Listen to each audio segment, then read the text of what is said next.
Here's a closer look at my 1988 Porsche 944. In this video, I'll take you on a tour of its overall condition inside and out, and provide an update on some of the car's performance modifications. Starting with the exterior, you'll notice that it looks pretty good for a 36-year-old car, although it certainly has a few imperfections. As we get closer, I'll point out some signs of a full-body respray that was performed under prior ownership, but it presents fairly well in its current state. The clear coat is intact, and most of the body panels are in good shape. I haven't performed any significant paint correction outside of replacing the left rear bumper cover and the lower front valance, after having them repainted in the factory Zermatt silver color, along with the aluminum front bumper. I've done some light buffing with polishing compound in just a couple areas and applied touch-up paint to some rock chips, but that's about it. I purchased this car in 2019, prior to which time it sat unused for a period of 8 years, so I'd guess the paint job's about 15 years old or so. It wasn't done as a glass-out respray, it was just masked off and sprayed over, where we can see some tape lines in the door jambs and along the front edge of the hood. I've also since replaced the windshield with new glass, and you can see a couple lines where the new weather stripping doesn't fall in quite the same position as the old one. There are a few other small imperfections in the finish, some dings in the right door panel, and a depression on top of the left front fender. The side moldings were also removed at some point and reinstalled after being repainted, so there are a few jagged edges adjacent to those lines. And there's an area in the left rear kick panel that could use a new piece of sheet metal where a small rust spot was previously repaired and sealed over. My primary goal for this car was to make it a more reliable driver while refreshing the mechanical components, and it certainly looks the part. Ideally, I'd like to delete the side moldings and have a more professional paint restoration done to the car at some point, but for the time being I can drive it and enjoy it without worrying too much about picking up rock chips or scratches from daily use. As for other things around the exterior, these Design 90 wheels were stripped and powder coated in Porsche silver a little over a year ago, and the finish is holding up really well so far. Most of the rubber seals around the car were replaced about 3 or 4 years back, including a new rear hatch seal, a sunroof seal, the quarter window seals, the outer window slot seals on both doors, and the door handle seals. A lot of these rubber seals were heavily cracked and dried out with age, so this helped refresh the outside appearance quite a bit. The nose panel also received a new Porsche crest and a rubber seal to refresh the front end. The rubber bumper pads are all original and they're in good shape with no scratches or chunks missing.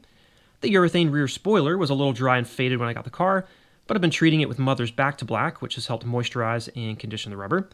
Those with a keen eye will notice that the 944 badge is in the wrong position, where it should sit about 2 inches more to the left of this body line. This is another piece that was removed and reattached with some kind of adhesive by the prior owner. I haven't attempted to relocate it yet, as I'm not quite sure what was used or how invasive it will be to correct it, so there it is for the time being. Also back here, you'll notice that the Porsche decal is in great shape, and so is the rear hatch glass, with no delamination along the upper frame. Moving inside the car, the interior is in really nice shape. We can see the leather front seats are clean and well conditioned. About 3 years ago, I repaired some broken stitching on the passenger seat and dyed the outside bolster on the driver's seat where it had some fading. Since then, I've been treating the material with Meguiar's leather conditioner to keep it moisturized. The leather on the passenger seat bottom is a little firmer than the driver's side, as it hasn't been worked in as much. The vinyl rear seats are holding up nicely as well, and everything around the dash and center console is where it should be, with no missing parts or broken switches. The leather-wrapped steering wheel has been replaced with a nicely conditioned pre-owned one, and it still has all the stitching across the top that tends to break down over time. There are some light hairline scratches on the surface of the gauge cluster, and the cigarette lighter markings have faded away, but overall the interior presents really well considering 174,000 miles on the odometer. When I got the car, there were 3 screw holes on the right side of the center console that I've since filled with some black silicone sealer. I'm assuming someone had an old-school wireless handset installed here, based upon the AudioVox CTX 1500 mobile phone transceiver mounted in the cargo area. The dashboard has about a dozen small cracks stemming from the defrost vents, but it's otherwise really clean, and I'm still using this less than beautiful dash topper to protect it from the sun, just to prevent any future UV damage to the dash. Other items that have been refreshed in here include a new leather shift boot, new floor mats, and rubber pads for the clutch and brake pedals, along with some other odds and ends like sun visor clips, a new rearview mirror, and some missing screws in various locations. Around back in the cargo area, we can see that the carpeting has taken a little bit of a beating from the sun, where it's faded and missing some threads in a few places. I've added a new cargo mat to protect what's left back here in terms of the original color. The foam insulation below the cargo liner is still in good shape though, so no issues there, and it has all its original button snaps to hold it in position. As for the engine compartment, I'm not going to spend a lot of time here as it's heavily featured on the channel already, but suffice it to say that it probably outshines the rest of the car. Most notably, all the steel fittings and brackets have been replated in yellow zinc, the intake manifold and camshaft assembly have been powder coated in satin clear, all new fluid reservoirs have been added, nearly every rubber component has been replaced, and the engine rebuilt with all new seals, belts, and rollers, and so on. So with that, let's get the car out on the road and talk about some of the performance modifications. About a year ago, I released a video on the modifications I made to this car, and since then, I've had a few follow-up questions from people asking for more of a longer-term review on some of those, so I figured I'd take the car out and talk about those a little bit. Starting with Lindsay Racing's MAF Tune kit. I've been running the MAF kit for 2 years now and haven't had any real issues with it. The engine's been running well after dialing in the fuel mix percent. It just takes a little bit to get that set up, but I'm now running plus 3% to fuel, which the engine seems to appreciate, and performance has been good. Based upon the initial dyno testing I did before and after, it added 5% gain to the bottom line, where it landed about 138 at the wheels, which would probably be somewhere around 158 at the flywheel. It's a well put together package, and the reliability benefits are nice. You don't have to worry about faulty airflow meter or anything like that down the line. Price wise, at $650, you could argue it's a little bit expensive for what you get. I could give it that, but it's challenging to get extra power out of these 8-valve engines to begin with, so you kind of take what you can get in that respect. The only other thing I'll mention is that if I let the car sit for a couple weeks and come back to it on cold start, it takes just a few seconds for the idle to normalize. It kind of hovers around 800 for a few seconds before popping up to 900, 1000 as it's warming up. If I drive the car more regularly, I don't see that, but that is a symptom that I wasn't seeing prior to installing the MAF kit.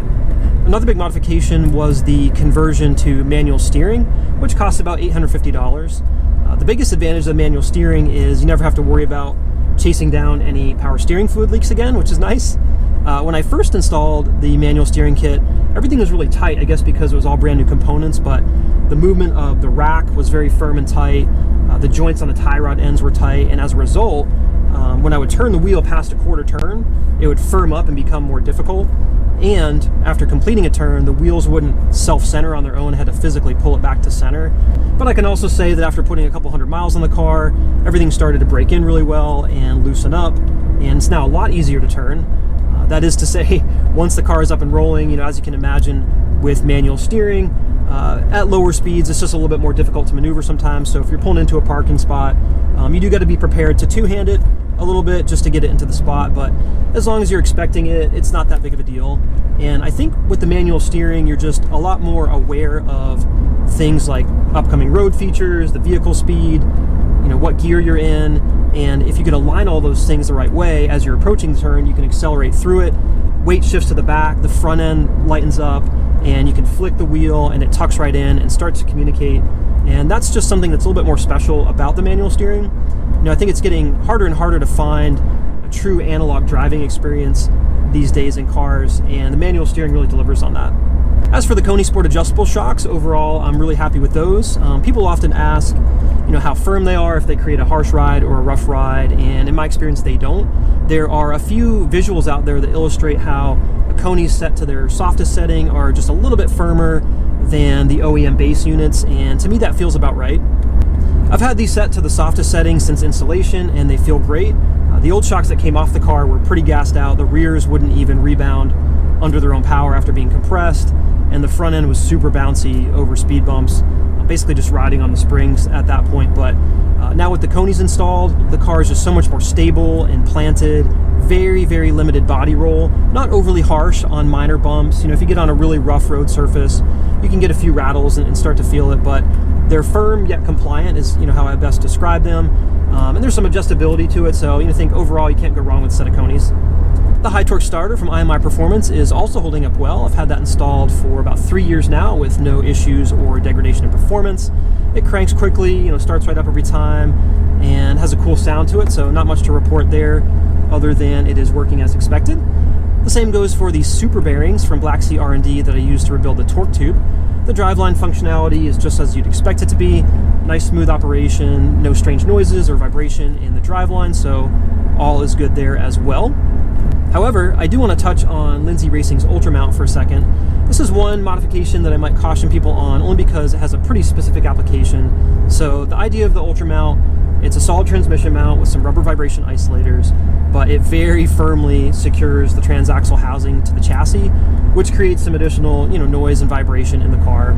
You can really hear and feel a lot more of what's happening in the transmission, which is cool in a sense. It's engaging, you feel more connected to the car, but it does increase vibrations under certain circumstances, specifically at 1000 RPM when idling, which is basically when the AC compressor is running, and there's a bit of vibration, you can feel it.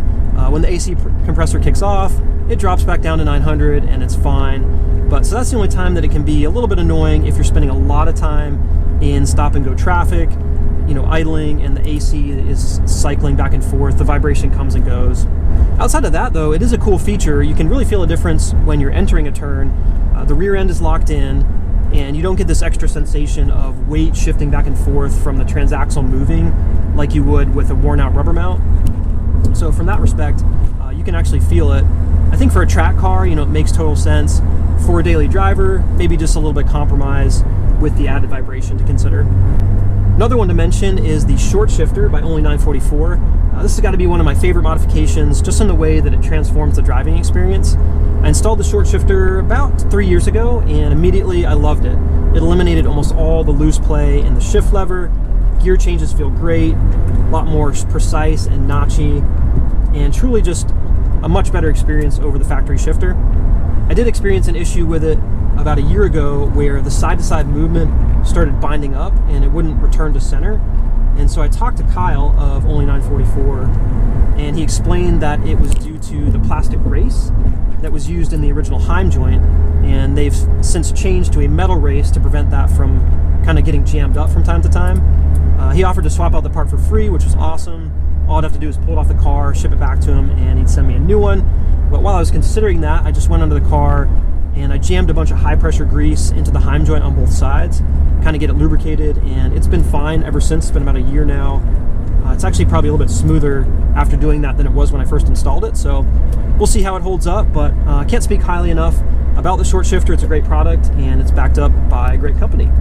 As for other modifications, I had previously mentioned I was considering the Sport DME computer by Focus 9 Technologies, and I have since purchased one and installed it.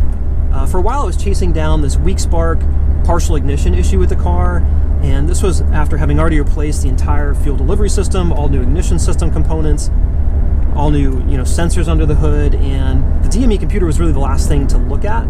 I spoke with Joe of Focus 9, and he mentioned that it's actually fairly common for the factory DME computers to experience failures at the ignition driver. They lose their calibration over time, and then the solder joints will start to soften and weaken, and eventually they'll crack, and you'll lose your ignition response. So while the Sport DME computer doesn't inherently offer performance improvement, in the case of aging components, it can make a difference. And I'm happy to report that after installing it, I took it out on the first drive and I immediately noticed an improvement in the acceleration response. The engine was smoother and quicker to rev, and it was no longer breaking up under load. So good stuff. Yeah, all the components from Focus 9 are amazing. I think we're really lucky as owners of 40-year-old cars to have access to things like that, which is pretty cool. And Joe has his own MAF kit under development right now, so that's something to look forward to. Another MAF kit on the market for 944, pretty cool. Anyway, that's the latest on my modifications to the 944. Hope you enjoyed.